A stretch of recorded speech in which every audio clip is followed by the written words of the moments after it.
2 जून 2023 शाम के ठीक 6:55 ओडिशा के बालासोर जिले में एक छोटा सा रेलवे स्टेशन बहानागा बाजार।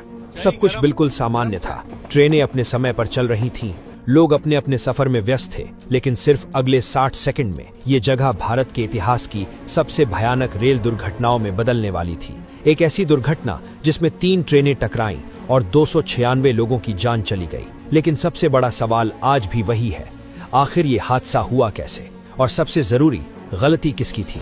इस कहानी की शुरुआत होती है कोलकाता के शालीमार रेलवे स्टेशन से।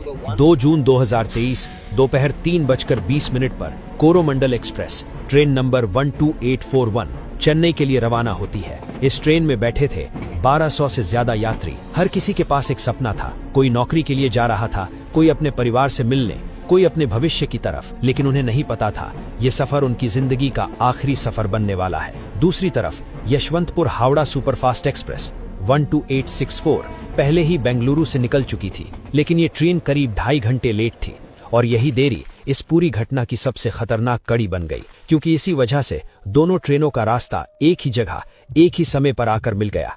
अब यहाँ एक जरूरी चीज समझना बहुत जरूरी है। रेलवे ट्रैक सिस्टम में किसी भी स्टेशन पर आमतौर पर 3 तरह की लाइन होती हैं। मेन लाइन, जहाँ ट्रेन हाई स्पीड में चलती है। अप डाउन लाइन, जहाँ ट्रेन दिशा के अनुसार चलती है। लूप लाइन, जहाँ ट्रेन को साइड में रोका जाता है या किसी दूसरी ट्रेन को पास देने के लिए डाइवर्ट किया जाता है। अब नियम क्या कहता है? कोई भी हाई स्पीड ट्रेन कभी भी लूप लाइन में नहीं जाती, उसे हमेशा मेन लाइन से ही गुजरना होता है, क्योंकि लूप लाइन पर अक्सर ट्रेन खड़ी होती है या उसकी स्पीड कंट्रोल में होती है। लेकिन 2 जून 2023 की शाम यही नियम टूट गया। शाम 6:55 पर कोरोमंडल एक्सप्रेस करीब 128 किलोमीटर प्रति घंटे की रफ्तार से स्टेशन के पास पहुंचती है। लोको पायलट सिग्नल देखता है। सिग्नल ग्रीन था, मतलब रास्ता पूरी तरह साफ था। और रेलवे के नियमों के अनुसार ग्रीन सिग्नल का मतलब होता है बिना रुके आगे बढ़ो। लोको पायलट को जरा सा भी शक नहीं हुआ, क्योंकि सिग्नल सिस्टम पर भरोसा करना ही उसकी ट्रेनिंग का हिस्सा होता है। लेकिन असलियत कुछ और थी। सिग्नल भले ही ग्रीन था, लेकिन ट्रैक का पॉइंट मेन लाइन की बजाय लूप लाइन की तरफ सेट था। यानी कंट्रोल रूम और सिग्नल सिस्टम कुछ और बता रहे थे, लेकिन जमीन पर पटरियों की दिशा कुछ और थी। तेज रफ्तार में दौड़ती कोरोमंडल एक्सप्रेस अचानक लूप लाइन में घुस जाती है और जैसे ही लोको पायलट की नजर आगे जाती है, उसके सामने एक ऐसा मंजर आता है जो किसी भी ट्रेन ड्राइवर के लिए सबसे बड़ा डर होता है। सामने एक मालगाड़ी खड़ी थी, हजारों टन लोहे से लदी हुई, बिल्कुल स्थिर। अब स्थिति ये थी, स्पीड बहुत ज्यादा, दूरी बहुत कम। लोको पायलट तुरंत इमरजेंसी ब्रेक लगाता है। ब्रेक लगते ही पहियों से चिंगारियां निकलती हैं, पटरियों पर जोरदार घर्षण होता है। लेकिन इतनी तेज रफ्तार में दौड़ती ट्रेन कुछ मीटर में नहीं रुक पाई और फिर एक भयानक धमाका होता है। टक्कर इतनी जबरदस्त थी कि कोरोमंडल एक्सप्रेस का इंजन सीधे मालगाड़ी पर चढ़ जाता है। सामने के कोच पूरी तरह पिचक जाते हैं, कई डिब्बे हवा में उछल जाते हैं, कुछ कोच पटरी से उतरकर बगल की लाइन पर गिर जाते हैं। लेकिन इस हादसे का सबसे खतरनाक हिस्सा अभी बाकी था। उसी वक्त दूसरी पटरी पर यशवंतपुर हावड़ा सुपरफास्ट एक्सप्रेस तेज रफ्तार से गुजर रही थी और कोरोमंडल एक्सप्रेस के जो डिब्बे उछलकर दूसरी पटरी पर गिरे, वो सीधे इस ट्रेन से टकरा गए।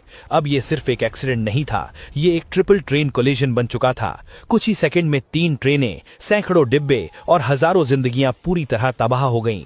चारों तरफ चीखें, खून, टूटा हुआ लोहा, बिखरे हुए सामान, ऐसा मंजर जो किसी युद्ध क्षेत्र से कम नहीं था। लेकिन इस अंधेरे और तबाही के बीच इंसानियत की सबसे बड़ी रोशनी सामने आई। बहाना गांव के लोग जैसे ही उन्होंने धमाके की आवाज सुनी, बिना एक सेकंड गवाए स्टेशन की तरफ दौड़ पड़े। उनके पास कोई मशीन नहीं थी, कोई ट्रेनिंग नहीं थी, बस था इंसानियत का जज्बा। वो लोग बस मोबाइल की टॉर्च के सहारे ही निकल पड़े थे। मलबे में फंसे लोगों को बाहर निकाला, घायलों को कंधों पर उठाकर अस्पताल पहुंचाया। कई लोग पूरी रात बिना रुके रेस्क्यू करते रहे। सरकारी आंकड़ों के अनुसार 296 लोगों की मौत हुई, 1200 से ज्यादा लोग घायल हुए। अब आता है सबसे बड़ा सवाल, ये हादसा हुआ क्यों और आखिर गलती किसकी थी? शुरुआत में कई तरह की बातें सामने आईं। क्या ये टेक्निकल फेलियर था? क्या सिग्नल सिस्टम खराब था? या फिर कोई साजिश थी? लेकिन जैसे जैसे जांच आगे बढ़ी, सच धीरे धीरे सामने आने लगा। रेलवे सेफ्टी कमिश्नर ने जांच शुरू की और बाद में सीबीआई को भी जांच सौंपी गई। जांच में जो सामने आया वो बेहद चौंकाने वाला था। ये कोई बड़ी मशीन फेलियर नहीं था और ना ही ये कोई साजिश थी, ये थी मानवीय लापरवाही। हादसे से कुछ घंटे पहले बहानगा स्टेशन के पास एक लेवल क्रॉसिंग गेट पर काम चल रहा था। वहां सिग्नल और टेलीकॉम विभाग के कर्मचारी एक खराब सर्किट को ठीक कर रहे थे। इस काम के लिए उन्हें लोकेशन बॉक्स खोलना पड़ा। अब समझिए ये लोकेशन बॉक्स क्या होता है। ये रेलवे सिग्नल सिस्टम का नर्व सेंटर होता है। यहीं से तय होता है कौन सा सिग्नल ग्रीन होगा, कौन सा रेड और ट्रेन किस ट्रैक पर जाएगी। लेकिन मरम्मत के दौरान एक बहुत छोटी सी गलती हो गई। एक वायर गलत तरीके से कनेक्ट हो गई। ये सुनने में छोटी लगती है, लेकिन रेलवे सिस्टम में एक गलत वायरिंग पूरे नेटवर्क को बदल सकती है। उस गलत वायरिंग की वजह से सिग्नल सिस्टम ने गलत जानकारी देना शुरू कर दिया। स्टेशन मास्टर के पैनल पर सब कुछ नॉर्मल दिख रहा था, ग्रीन सिग्नल दिखाई दे रहा था, लेकिन जमीन पर ट्रैक का पॉइंट लूप लाइन पर ही सेट था। यानी सिस्टम झूठ बोल रहा था और इंसान उस झूठ पर भरोसा कर रहा था। लोको पायलट वही देखता है जो सिग्नल दिखाता है, और जब सिग्नल ग्रीन हो तो उसे आगे बढ़ना ही होता है। और यही भरोसा 296 लोगों की मौत का कारण बन गया। जांच में इसे कहा गया क्रिमिनल नेग्लिजेंस। सीबीआई ने 3 रेलवे कर्मचारियों को गिरफ्तार किया।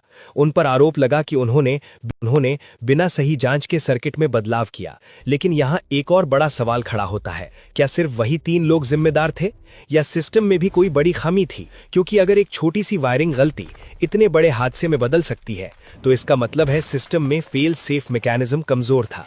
एक आदर्श सिस्टम में अगर सिग्नल और ट्रैक में मिसमैच हो तो ट्रेन अपने आप रुक जानी चाहिए, लेकिन यहां ऐसा नहीं हुआ, और यही इस हादसे की सबसे बड़ी सीख है। आज भारत में हर दिन लाखों लोग ट्रेन से सफर करते हैं।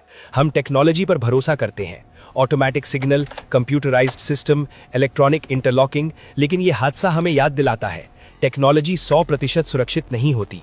जब तक उसमें इंसान शामिल है, गलती की संभावना हमेशा रहती है। बालासोर का यह हादसा सिर्फ एक दुर्घटना नहीं था, ये एक चेतावनी थी कि एक छोटी सी गलती पूरे सिस्टम को तबाह कर सकती है। उस रात बहानगा बाजार स्टेशन पर सिर्फ ट्रेनें नहीं टकराई थी, भरोसा भी टूटा था। अगर आपको ये वीडियो जानकारीपूर्ण लगा हो तो वीडियो को लाइक